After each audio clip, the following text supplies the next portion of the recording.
Hey guys, welcome back to Pat's Creature Cave. I'm Pat, and today I've really got something neat for you. I've picked up some new geckos. They are micro geckos, they are very small. I'm talking about the Viper Geckos. I'm going to show you in this video is how I set up an enclosure for them using a new Exo-Terra product, Stone Desert, that you can mix with water. You can use it to almost glue the rocks together. Stick around and I'll show you how I did it. Now for the substrate and the clay-based substrate that I use to actually mix up and hold the stones in place is the Exo-Terra Stone Desert.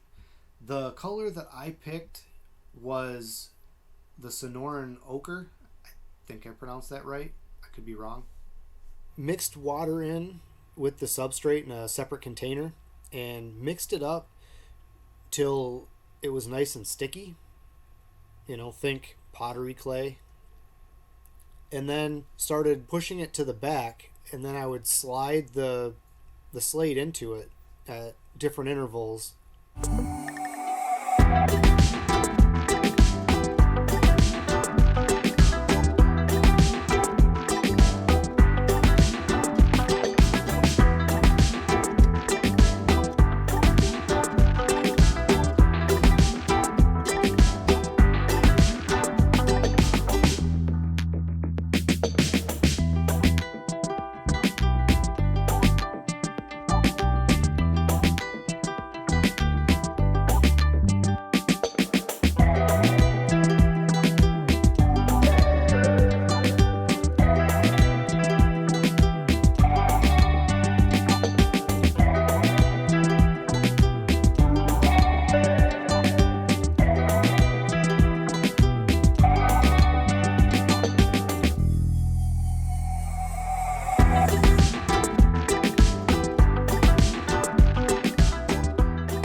There's one.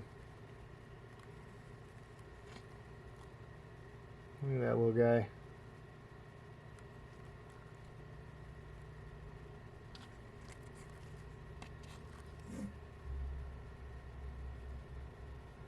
See how small he is? Camera won't even. There we go. Look at him.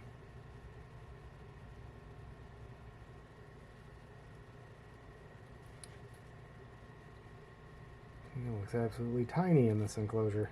These are captive bred by, I believe, by Josh's Frogs here in Michigan. And look at how cute that is. There's the second one. Yep, we'll keep an eye on them. Hoping 2 females and a male. They are sold as unsexed because of they're so small. So hopefully I won't end up with all males. And there's number 3. Your little tail? Yeah. Oh, how about that? Mm-hmm. Okay. Be free. Alright. Oh, there it goes. So, I've had this enclosure set up for about a month now, maybe a little over. It's been maybe about 5 weeks. Everything's held up really well as far as using the clay substrate to bind all the rocks together. Even with misting, it's held up really well. I haven't had any issues with the rocks coming loose or a lot of the substrate really clumping up too bad. I do mist one side more than the other. I don't really mist where the heat lamp hits the soil and the substrate and the rocks and stuff, but I do the other side, which is where the cooler hide is, and predominantly that is where they tend to like it, which is about 75 degrees during the day. Low 70s, we'll just say, because they can't really temp underneath the rocks too easily without disturbing them.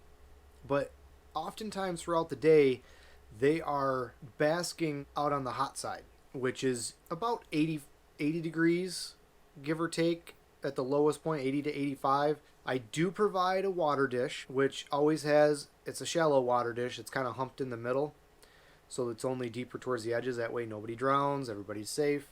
But I keep that with some water in it at all times. That's in one corner. It's a cooler corner, kind of protected from everything. I also mist the cooler side of the enclosure about every day, sometimes every day. It seems like that where I mist, that's where the animals like to spend most of their time, surprisingly. As far as feeding, they are younger juveniles, so I do feed them daily. What I feed them are small pinhead crickets that are dusted, or flightless fruit flies, which are a little bit bigger than the crickets, which I feed the high day variety, and everything's dusted. And I alternate the dusting like I do with my other reptiles, as far as with D3, without Reptivite, or just calcium without D3. Because they're nocturnal, some places or care sheets will say that they don't require UVB. And though this is true to a sense, I do provide a 5.0 UVB in a low profile dome, just for the sake of providing it, because they do bask out in the light at times, and it would only be natural for them to absorb some UVB. I will give an update on these guys as they get bigger and get closer to adulthood, and we'll see what we have as far as male, female, all females, all males. I don't know yet. I'll know when they get a bit older. I think right now they're about 3 months old, give or take. I don't have an exact birth date, but I would guess about 3 months. So another 6 or 7 months, I should have a better idea of their sexes. So with that, I want to thank you all for watching. And if you have any questions, let me know in the comments below. And if you like what you see or want to see more videos like this, I do have quite a few more critters here that are a little different that you don't see a lot of information on. If you want to see more of that, let me know, and be sure to like and subscribe. As always, I'll follow this with some B-roll, and you all have a good night.